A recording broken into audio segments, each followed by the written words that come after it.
Hi, my name is Narina. My parents told me I was getting a fresh start, but what they really did was send me off alone to a frozen house no one had lived in for years. No goodbye hugs, no second thoughts, just an envelope and a one-way bus ride to a place they'd buried like a secret. They called it independence.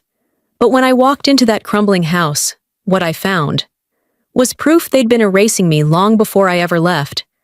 Why would a family plan a disappearance without ever saying the word goodbye? The snow had already started falling when I pulled up to my parents' house.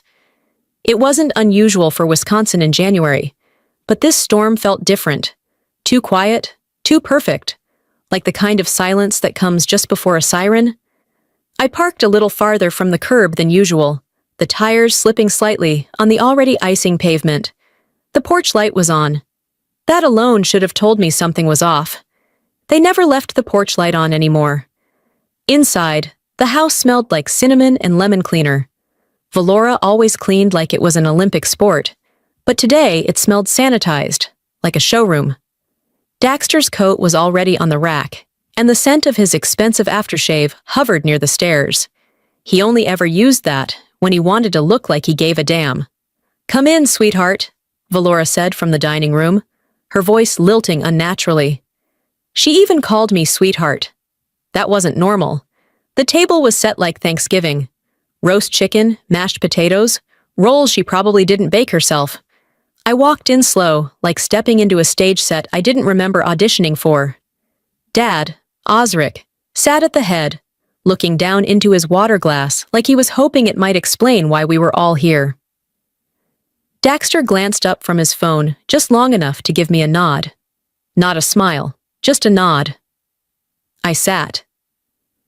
"We've been talking," Valora began, her hands folded neatly over a cloth napkin, "and we think it's time you had something of your own, a fresh start."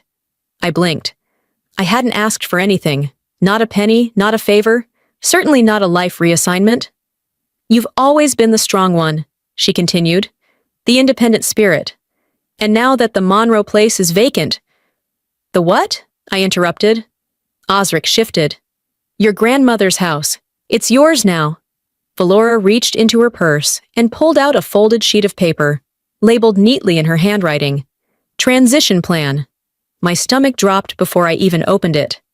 Inside, the words blurred with a cold clarity. The deed to the house had already been processed, utilities transferred, mail redirected. Just like that. No discussion, just decision. I forced a nod. "And this was when decided?" "Oh, it's been in motion for a while," Daxter finally spoke, without looking up. "We just didn't want to overwhelm you." Right. Overwhelm me.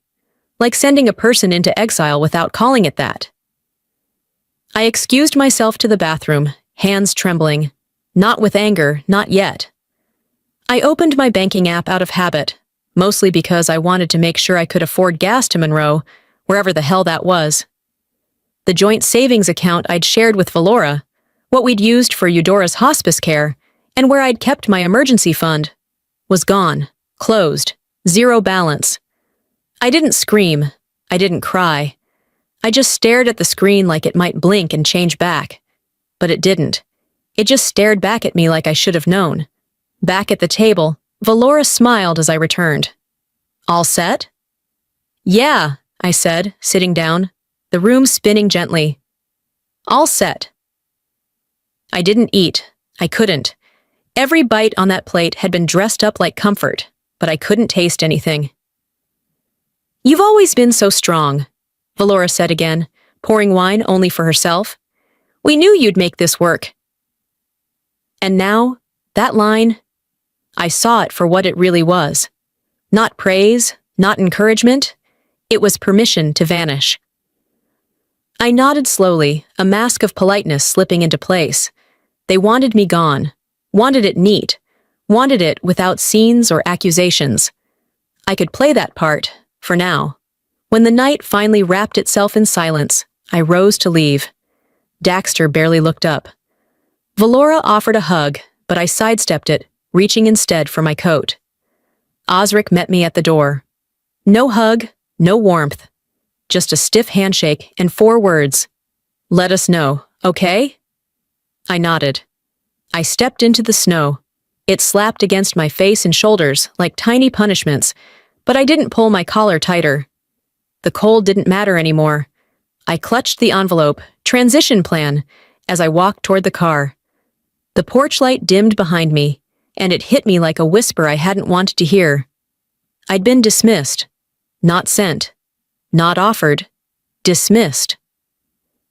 As I walked away into the freezing snow, I still held on to the envelope I hadn't dared to open yet. The next evening, I got the text around 5. "We want to send you off properly," it read. Valora always did love phrasing things like a press release. I stared at the message for a full minute before responding with a simple, "Okay." I didn't have the energy to argue. Part of me hoped there was some sense of regret behind it, some late realization that they'd handled things poorly. But mostly, I knew better. By 6, I was back at the house, the same one where I'd been handed an eviction disguised as a gift.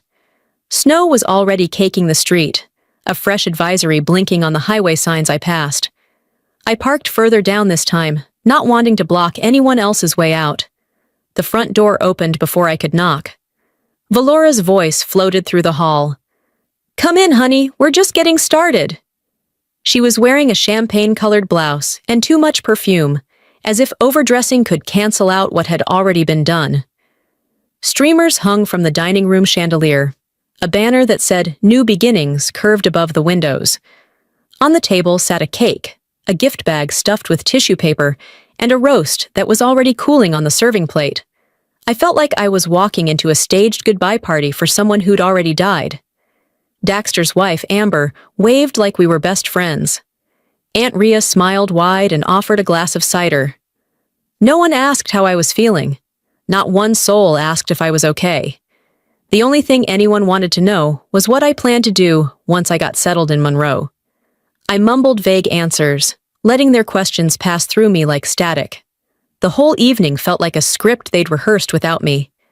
Even Osric managed a half-hearted chuckle when Valora made a joke about me finally learning how to garden. Halfway through the meal, there was a knock at the door. A delivery guy in a red parka handed over a manila envelope. Valora accepted it like she'd been waiting for it all night. "Oh, perfect timing," she chirped, turning toward me. "Go ahead and open it, sweetie." I stared at her. "What is it?" "Just the transfer documents for the house," she said, like she was offering me an extra slice of pie. "All official now. It's yours." I opened the envelope slowly, hands already going numb. Inside were the full legal documents assigning me ownership of the Monroe property. It was signed, notarized, and dated. Today. Effective immediately. I looked around. Everyone was smiling. Rhea clapped. Amber cheered like I'd just won a game show. Daxter raised his glass in mock salute. No one seemed to notice that I hadn't spoken. There was no conversation, no choice. Just applause for a performance I hadn't agreed to give. I needed air. I slipped out the side door, letting the cold slap me awake. The wind hit hard, stinging my cheeks and filling my lungs with something real for the first time all night. That's when I heard Mrs. Langston's voice behind me. "Heading to Monroe already?" she asked, her breath forming tiny clouds in the air. She was bundled in a wool coat, her snow boots crusted with salt. "Just stepping out," I managed. She smiled gently. "I always thought that house was yours all along. Your grandma told me it was settled years ago." My spine stiffened. "She did?" "Oh, yes," she said with a nod. "Said she left it to you directly. Said you'd understand why." I didn't respond. I couldn't. Back inside, everything had cooled. The roast sat untouched. The room buzzed with meaningless chatter. And then I saw it. The cake. Sitting in the center of the table like a final joke. "Congrats, Marina," it read. "Marina." Daxter glanced at me and shrugged. "Just a typo. Don't let it ruin the mood." I picked up the cake knife, stared at the frosting that was supposed to spell my name, and handed the blade to Valora. "You do the honors," I said, my voice flat. "I think I'm done celebrating." No one said a word. The room didn't fall silent so much as it froze in place. I turned and left before anyone could stop me, the envelope clutched in my coat pocket like it might catch fire at any second. I walked away before anyone could stop me, holding the envelope like it might burn through my coat. I walked the entire way home. The snow wasn't falling, it was attacking. Wind whipped my cheeks, and flakes stung my eyes, but I didn't pull up my hood. My gloves stayed in my coat pockets. My fingers were red, stiff, and wet from gripping the envelope like it was the last piece of me I could hold on to. That paper didn't weigh more than a few ounces, but somehow it dragged my entire arm down with it. Storefronts along the street glowed with warm light, families inside laughing, sharing meals. The contrast cut deeper than the cold. Their worlds felt whole. Mine felt like it had just been handed to someone else to dismantle. By the time I reached my apartment building, I was soaked to the knees. I walked the 3 flights of stairs instead of waiting for the elevator. Each step gave me time to push the tightness in my chest down, just far enough to unlock the door with a steady hand. As soon as it closed behind me, I let go. Not in the loud, crashing kind of way, just collapse. My coat puddled on the floor. My boots leaned like they wanted to fall over. I sat on the edge of the couch, and for the first time in years, I let my face crumple. No sobbing. Just a stillness too heavy for breathing. Sleep didn't come. I made tea, didn't drink it, opened the fridge, closed it. I paced the living room, checked my phone, ignored it again.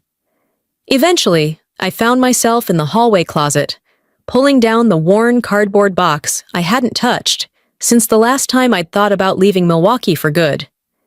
Inside were fragments, yearbooks with sticky pages, school photos from picture days I barely remembered, a few postcards from Grandma Eudora, and a dusty manila folder labeled Keep. At the bottom was a photo from my 10th birthday. It used to sit on the mantel in my childhood home. We were all in it. Me, Daxter, Valora, Osric, even Aunt Rhea. I remembered the cake, vanilla with strawberry frosting, and I remembered the balloons. I remembered being happy. Now, my face in the photo had been scratched out. Not torn, not faded, scratched. Like someone had taken a pen or the edge of a coin and carved through my image. Just me. Everyone else was intact. I stared at it, numb at first. Then heat surged from my spine to my scalp. I flipped it over. On the back, in Valora's handwriting, it read, "Family, 1994. Apparently, not all of us." I reached back into the box. Underneath a folder of report cards was a red notebook, my diary from middle school. I hadn't seen it in over 2 decades. I opened it slowly, as if it might bite. The first few pages were harmless. Sketches of trees, notes about Eudora's garden, my list of books to read when I'm a grown-up. But then, near the middle, something shifted. Entire pages had been scribbled over in angry red pen. Notes scrawled in the margins. "Don't be so dramatic. This makes us look bad. And once, why would you even write this?" It was her handwriting. Valora's. Clear as day. I sat back on the floor, my knees pulled in tight. What kind of mother reads her child's private thoughts, only to shame her for having them? This wasn't just a forgotten diary. It was a gag order, a silencing, a red ink rejection of my voice. I started connecting dots in my head. How my stories were never the ones told at family dinners. How my memories were always corrected. "That's not how it happened," they'd say. How every time I challenged their version of things, I was labeled ungrateful, difficult, unstable. What if all of this transition, this gifting of the Monroe house, wasn't just abrupt? What if it had been in motion for years? What if it wasn't a sudden exile, but a long, quiet removal of my place in the family? I stood, walked to the kitchen counter where I'd dropped the envelope the night before, and picked it up. I hadn't looked at it since the party. Something in me had known I wasn't ready. I unfolded it carefully. The top pages were just what I remembered. Ownership confirmation, county records, change of address notices. But then a page I hadn't noticed slipped out from between them. It was a handwritten checklist. Utilities off, locks changed, keys sent, name removed. All in Valora's script. That wasn't a plan for transition. It was an erasure. I stared at that checklist, each bullet point stabbing like proof I was never meant to stay. By morning, the storm hadn't let up. It howled outside my apartment, like it had something personal to say. The windows were fogged, the snow stacked high on the sills, and I hadn't slept a minute. Not because I couldn't, but because I wouldn't. Sleep felt indulgent when you just learned you were erased like a typo. The checklist sat on the kitchen table, Valora's handwriting still crisp, still smug. Locks changed, keys sent, name removed. There wasn't a single word of hesitation. It read like a to-do list for canceling a subscription. Only the subscription was me. I folded the list in half, and then again, but I didn't throw it out. That would have let her win twice. Somewhere near the back of my mind, a decision had started to form. It didn't come with fanfare or lightning bolts, just a quiet steadiness settling into my chest. I got dressed, layers, thick socks, boots, and pulled the old box from the laundry closet, the one I hadn't touched since before Eudora died. The lid creaked as I opened it. Inside, a pile of folders, a few rolled posters from school projects, some printouts of college applications that never got sent. Beneath them all, I found the certificate. Regional Arts Showcase finalist, age 17. My name still visible beneath the coffee stain. The edges were curled, one corner torn. I remembered Valora pulling it down from the fridge the morning after I taped it there. "Don't be dramatic," she'd said, tossing it on the counter like junk mail. "That's not real success. You think that'll get you into something worthwhile?" Back then, I believed her. Now, I tucked the certificate into my coat pocket. Behind the art folder was another, labeled private. I hesitated. It was old, brittle. Most of the papers inside were yellowed, folded and refolded so many times they looked like origami. A summer camp letter I'd written, returned and never opened. My handwriting was loopy and hopeful, the kind of letter that starts with, "Hi Mom and Dad," and ends with, "I miss you so much." They never read it. And then, at the very bottom, I found a sealed envelope with my mother's cursive. Tight, straight lines, always too neat to be warm. I opened it with shaking fingers. "We've given her enough," it began. "At this point, she has to make it on her own.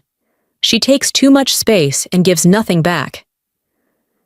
There was no sugarcoating, no nuance, just cold strategy. It was signed by both Valora and Osric, dated just 3 months ago, right around the time they started prepping the Monroe house. So it wasn't an emotional decision.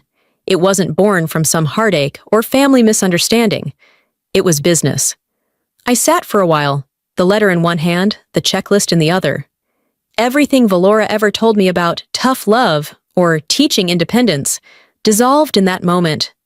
She hadn't been tough or loving. She'd been calculating, and I'd been convenient to forget. I didn't cry. I didn't scream or tear anything in half. I grabbed a duffel and started packing with the kind of clarity that only comes when you stop trying to be accepted. 2 pairs of jeans, 3 sweaters, the flashlight, the charger, a pocket knife, a notebook.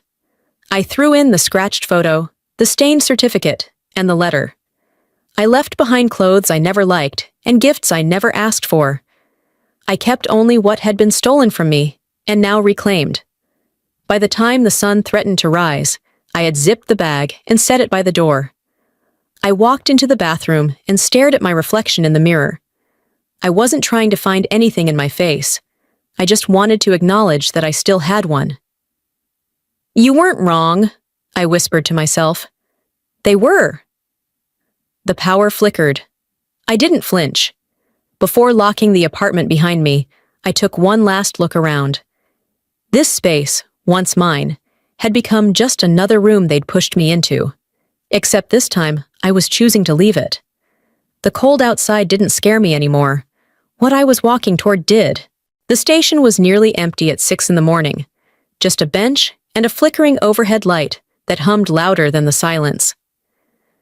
I stepped onto the bus with my duffel, coat zipped to my chin, and the envelope still tucked in my inside pocket, creased now from my grip but untouched.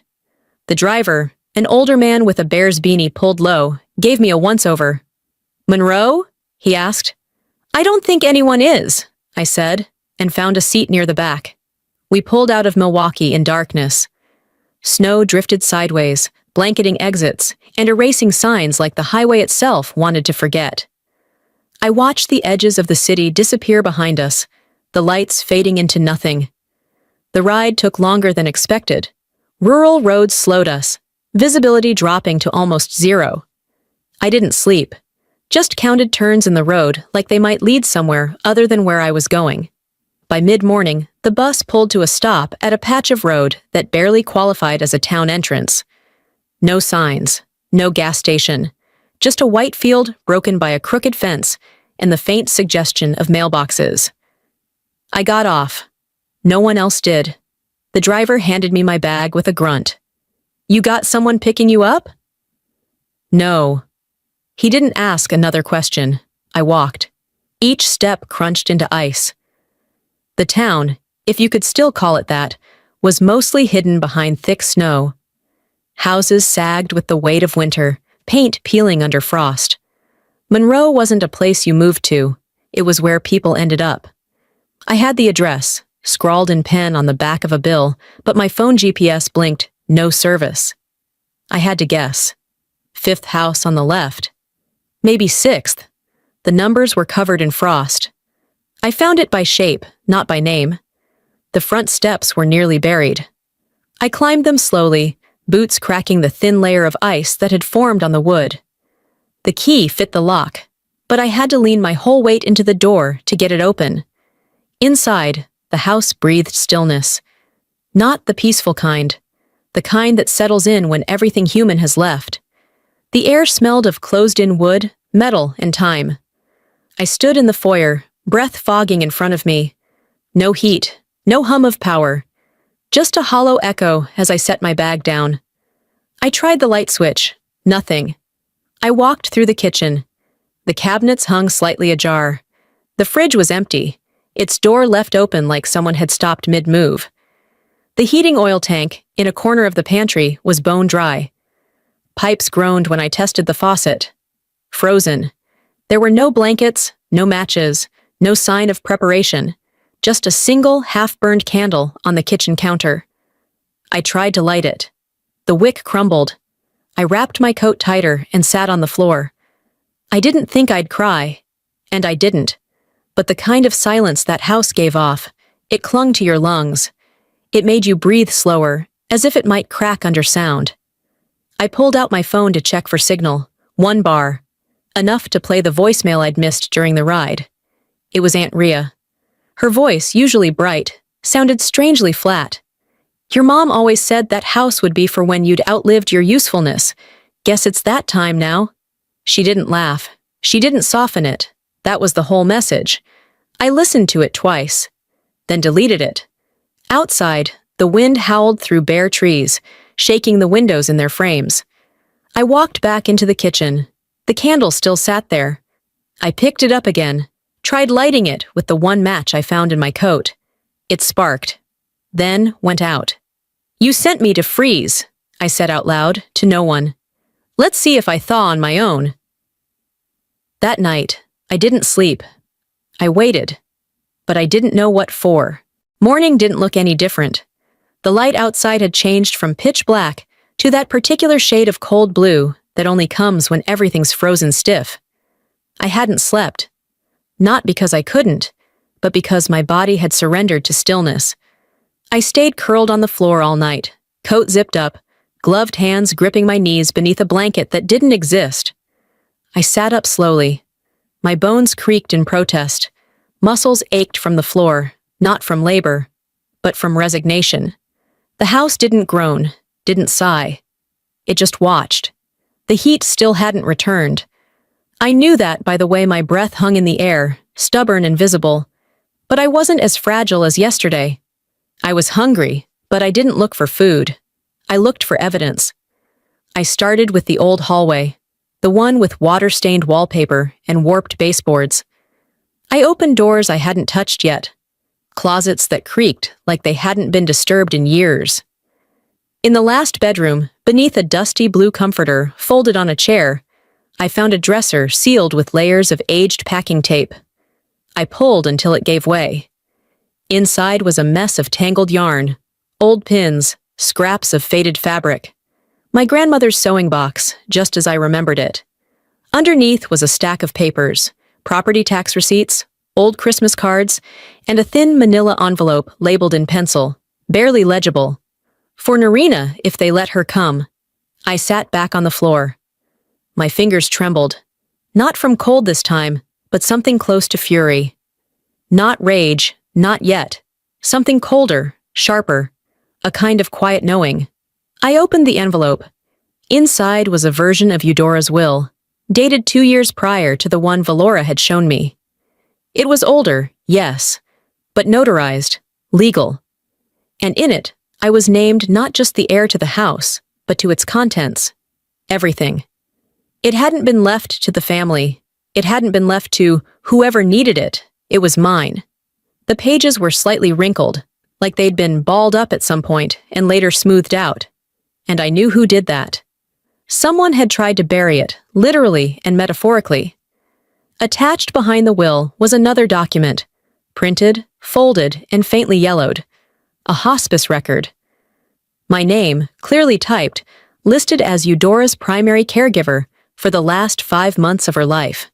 The signature at the bottom was nearly erased, a soft gray smudge where ink used to be. But the header was intact, and the seal still showed. I remembered printing this record. I remembered handing it to Valora during the week we packed Eudora's things. She hadn't even looked at it. "You don't need to show off with your sacrifices," she'd said, stuffing it into a drawer. I stared at it now. It wasn't a trophy. It was proof that I'd been there, that I mattered, that I wasn't a footnote in someone else's plan. I walked back into the kitchen. My hands moved automatically, grabbing a small jar of candle wax from the drawer near the sink. I used a piece of twine I found in a tool drawer and twisted it into a wick. I placed it in a bowl, lit it with the last match in my coat pocket, and watched the small flame come to life. I sat beside it, knees pulled in again, this time with the documents in a stack beside me. I didn't look away from the fire. Not once. They had planned this. Not yesterday. Not last week. Long before the party. Long before the Monroe house came up in conversation. They had laid the tracks. I was just the one they pushed onto them. And now, I had something they didn't expect. Their own paper trail, sealed in their own handwriting, buried in the walls of the very house they thought would silence me. And if they planned it this far back, what else have they buried? The third morning in Monroe didn't begin with warmth. It never did. But at least it brought light. Sunlight sliced through the slats of the broken blinds, painting thin lines across the peeling wallpaper. I sat on the floor, back against the wall, legs curled beneath a blanket I'd fashioned out of an old curtain. My phone rested on the windowsill, plugged into a solar charger I'd found tucked in the back of a drawer. I didn't know if it would work. I didn't care. Hope was a currency I wasn't trading in that day. An hour later, the screen flickered to life, 10% battery. Just enough for a message. Maybe 2. And there it was. A voicemail from my cousin Claire, time-stamped late the night before. Probably accidental. Probably something dumb. I almost deleted it without listening. Almost. I hit play. At first, just silence. Then the unmistakable ding of a Zoom notification, followed by voices. Tinny, compressed, but clear enough. Valora's voice. "Let's not drag this out." Daxter. "It's settled, right?" A pause. Then Osric, barely audible. "She won't come back, not after she sees it." Valora again. "We've moved on. This is the cleanest way." I didn't realize I was holding my breath until the recording ended. I sat frozen, the phone loose in my hand. They weren't discussing the house. They were discussing me. Not as a daughter or a sister, as a task, a problem, a disposal plan. I played it again, slower this time. I wrote down every word I could catch. Not for proof. For permanence. I needed warmth. Something real. I opened a can of soup I'd tucked under the sink and lit the wax-entwined flame from yesterday. The tiny fire wobbled, almost uncertain, then steadied. As the steam rose from the pot, I felt something shift in me. Not anger, not the kind that explodes, the kind that crystallizes. Moved on? I muttered. From me! I pulled the zip bag I'd labeled the day before. Proof. From my duffel. Inside were the old will, the hospice document, the scratched-out photo, the checklist from Valora. I added the voicemail transcript to the pile. I didn't have a plan yet, but I had intent. The phone buzzed again. Unknown number. I answered. A man's voice, gravelly but warm. Is this Narina? Yes. My name is Elbridge. I was Eudora's attorney. I handled her original estate file. I just found out the will on record has been replaced. My mouth went dry. Replaced? I didn't approve that revision. I don't think Eudora did either. She had no reason to. There was a rustling sound. Papers, maybe. I'll send you what I have. And then the line went dead. Battery, 0%. I stared at the screen, not surprised, just annoyed at the timing. I had no charger beyond sunlight, and that was fading fast. But I didn't need more words. He had confirmed what I already knew. I'd been written out, deliberately, quietly, illegally, maybe. The house creaked as the wind shifted outside. A tree branch scraped the window. I lit my last candle. The flame danced taller than the others had. I laid out every piece of paper I had, lined them on the floor like sacred text. Not because they made me feel powerful, but because they reminded me I wasn't crazy. They called it a transition. It was a burial. But I had the map. For the first time, I didn't feel like I was sifting through the ashes of what they gave me. I felt like I was holding the kindling of what I was about to build. If they could erase me from the will, maybe I can write myself back in. I walked to the library with the folder pressed against my chest like a shield. The Monroe wind was still sharp, but the thaw had started. Slush pooled at the corners of the sidewalk, and the sun peeked out in fragments through a sky that had stopped punishing.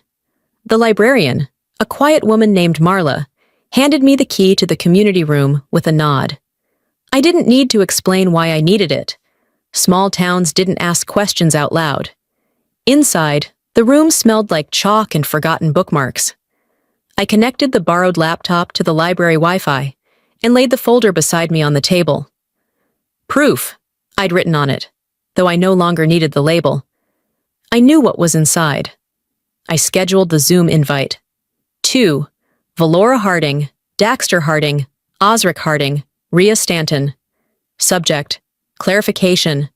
No explanation, no pleasantries. They joined on time. Daxter showed up first, from what looked like his office.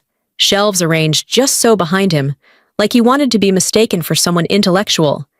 He smiled like nothing was wrong. Narina, he said smoothly, I'm glad you reached out. We were starting to get concerned. Look, there's no need for tension. Let's make this civil. Valora joined next, wearing a scarf that looked like it cost more than the insulation in my entire house. Let's be graceful, dear, she added. There's no need to drag this out in public. You keep the house. We'll help you maintain it. And maybe, down the line, we can revisit ownership if you find it too much to handle. Ownership. Like I was babysitting property I didn't deserve. I didn't respond. I clicked share screen. A file labeled proof opened. First came the copy of the older will. Clear, notarized, dated. My name in bold under sole heir. Then the hospice record with the faded signature. My name again, listed under primary caregiver. The photo, my 10th birthday, my face scratched out. The checklist. Name removed. Daxter's smile faded. He adjusted his tie. Valora didn't blink, but her mouth tightened, just slightly. Aunt Rhea leaned forward, peering at her screen. She didn't say a word. Then, without pause, I opened the last file. It was a video, Eudora's voice, filmed on her final week. Grainy footage, her face softer than I remembered. Her voice still carried weight. "This house was meant for Narina," she said slowly, "not because she needed it, but because she honored me when no one else did. She didn't visit to be seen. She came because she listened, because she stayed." No one said a word. Rhea turned her camera off. Daxter leaned forward, his hand to his temple. Valora looked right at me, then looked away. I clicked stop share. "I don't want money," I said quietly. "I don't need your help. I want you to leave this alone." "Narina," Daxter tried again, voice strained. "There are ways to resolve this that don't involve—" "If you erase me again," I interrupted, "I'll publish this. Everything." The silence that followed was the cleanest sound I'd ever heard. I clicked leave meeting. Back outside, the cold greeted me, but it didn't bite. It felt almost like breath, like the house had exhaled with me. I stood on the library steps, folder back under my arm, and whispered to no one in particular. They heard me this time. I walked home in silence, but every step echoed louder than they ever expected. The house didn't feel warmer when I walked back in. It was still bone cold, but it felt less cruel. Like the air no longer carried their silence, only mine. I closed the door gently, not out of fear of slamming it, but because loud things didn't feel necessary anymore. I kicked off my boots, set the folder on the table, and sat in the same chair I'd used the night I found the will. The same chair where I realized I wasn't crazy. I'd just been quiet too long.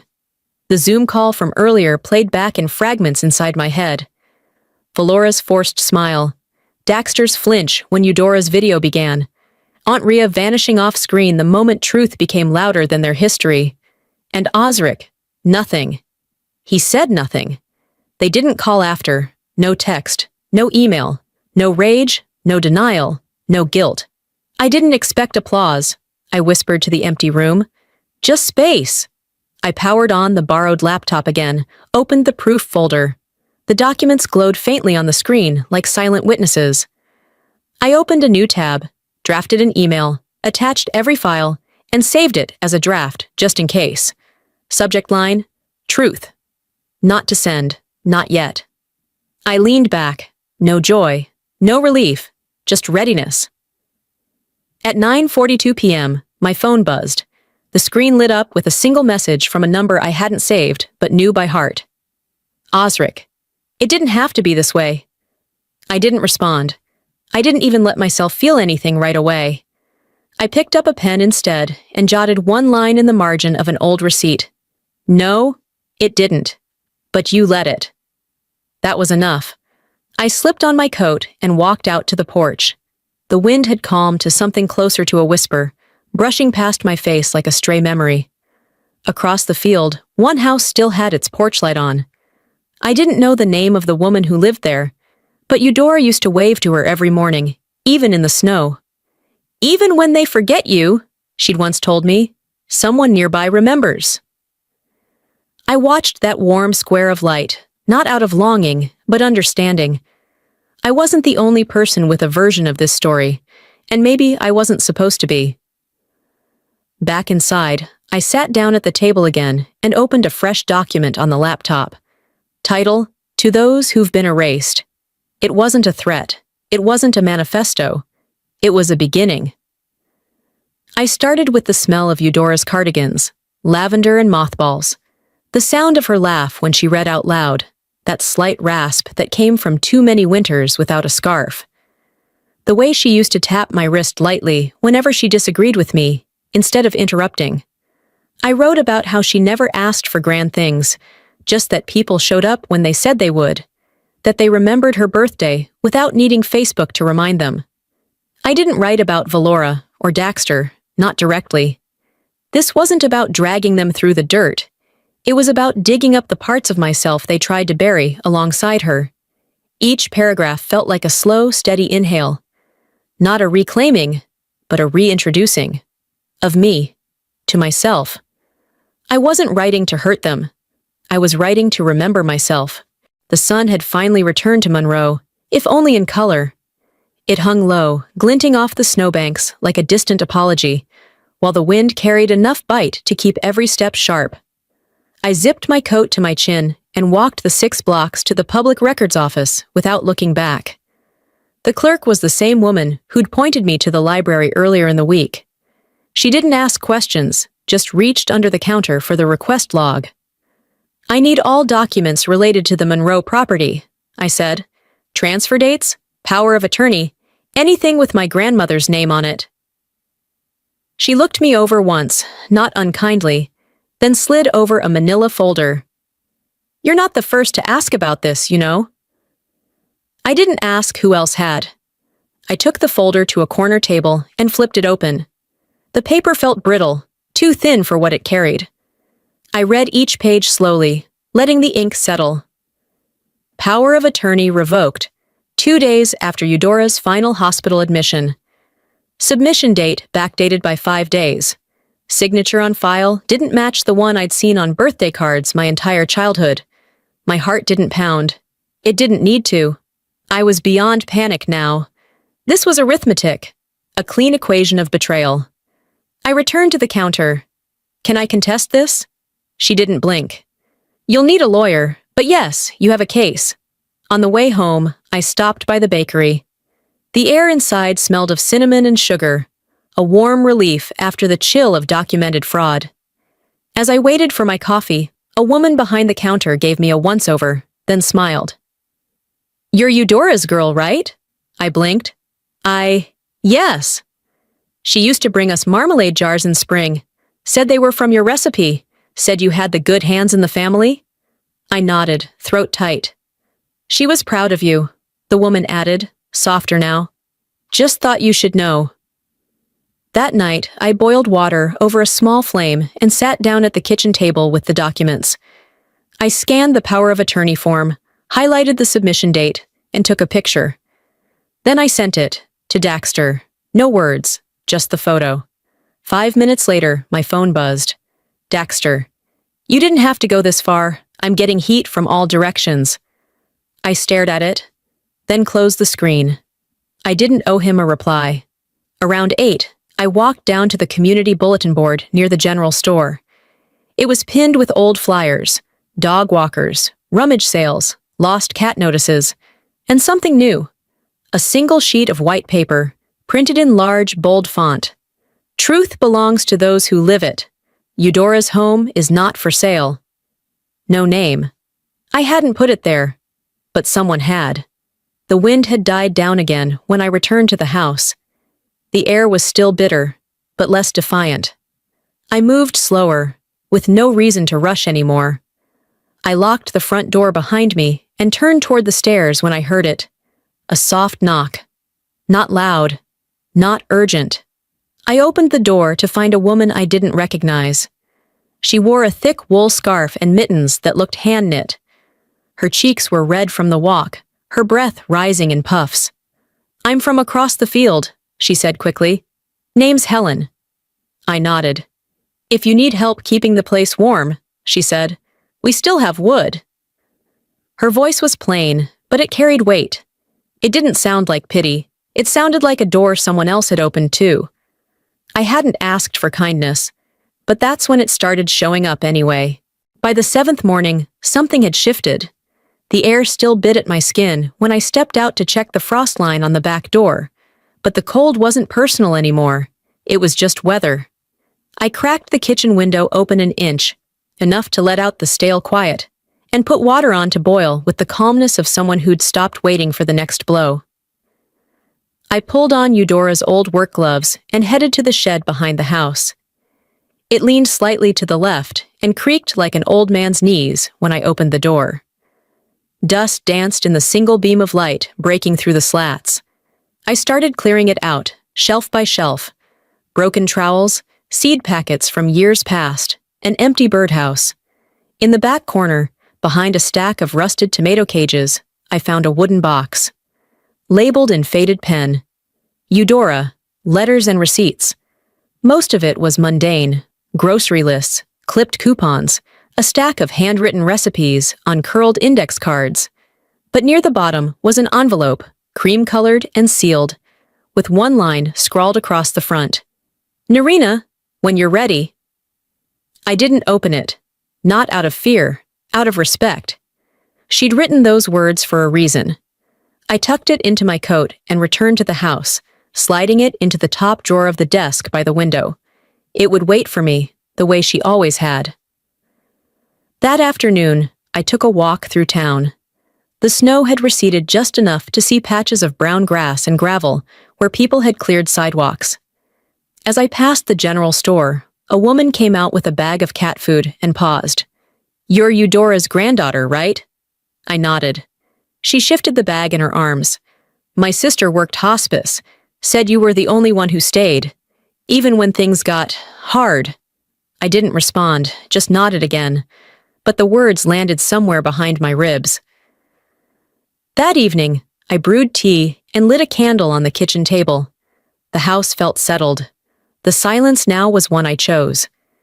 As I turned toward the hallway, my phone vibrated on the counter. "Valora." The text came through like static.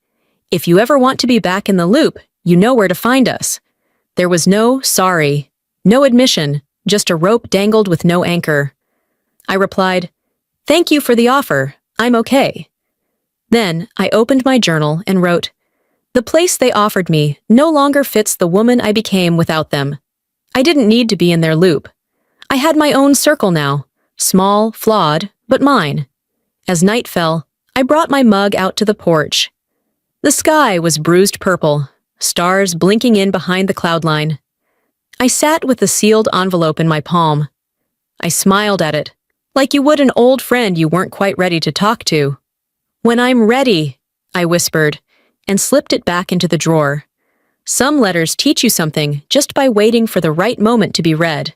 The morning light came through the window, warm enough to skip the coat. I sat at the kitchen table in a sweater, hands wrapped around a mug that didn't steam as desperately as it had days ago. The envelope rested beside me, aged just a little more, as if waiting patiently for my hesitation to settle. I opened it. The paper inside was soft with time. Eudora's handwriting looped and steady, like she never doubted what she needed to say. "My Narina," it began. "I knew they would try to erase you. That's why I hid the truth in layers only you would know how to find.